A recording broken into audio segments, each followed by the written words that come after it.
Hello Salam everyone, I'm Dr. Asad Saleem and welcome to my YouTube channel at Asad Saleem 1414.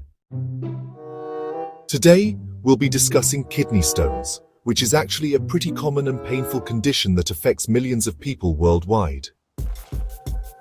Kidney stones, also known as renal calculi, are these small hard mineral deposits that can form in the kidneys or the urinary tract.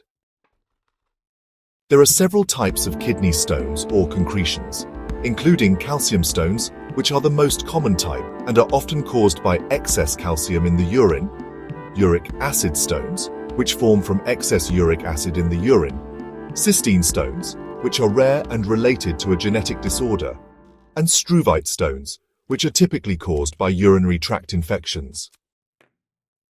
Kidney stones can develop due to various factors, including, dehydration. Insufficient fluid intake can concentrate minerals in the urine. Diet also plays a big role. A diet high in animal protein, sodium, and sugar can increase the risk. Family history is another important factor. If you have a family history of kidney stones, your risk is higher. And of course, certain medical conditions like gout, kidney disease, and inflammatory bowel disease can also contribute.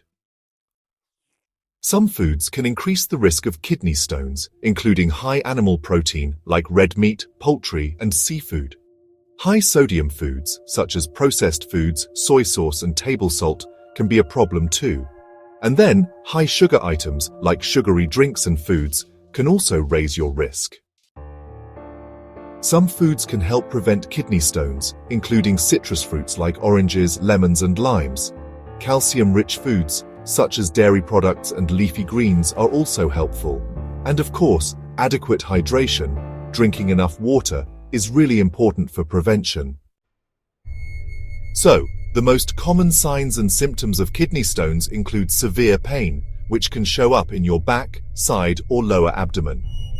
You might also experience nausea and vomiting that come along with the pain.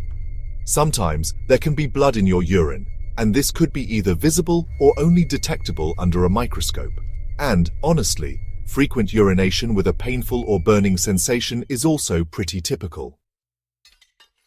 Kidney stones can be diagnosed using a few different methods. Imaging tests like X-rays, Connecticut scans, or ultrasounds are pretty common. Also, urine analysis is important for testing for blood, infection, or minerals that might be present. Medications can definitely help manage kidney stone symptoms and even prevent future stones. For pain management, medications such as ibuprofen or acetaminophen are often used. There are also medications to prevent stones, which really depend on the type of stone you have. And Tamsulosin, which is an alpha blocker, can help relax the muscles in the ureter, making it easier for stones to pass. Tamsulosin can help facilitate the passage of kidney stones, particularly those that are 5 to 10 millimeters in size. It works by relaxing ureteral muscles, which allows stones to pass more easily. Additionally, Tamsulosin increases the stone passage rate, and, studies have shown that it can actually increase the rate of stone passage. Surgical treatments may be necessary for larger stones or those causing complications. These include extracorporeal shockwave lithotripsy, which breaks stones into smaller pieces, ureteroscopy for removing stones from the ureter, and percutaneous nephrolithotomy for removing stones from the kidney. Kidney stones can be painful and recurring, but honestly, understanding the causes, symptoms, and treatment options can really help manage the condition. If you have any questions or concerns, please leave them in the comment section below. And don't forget to subscribe to my channel at Asad Saleem 1414 for more health tips. Press the bell icon for further notifications and, like, comment and share the video.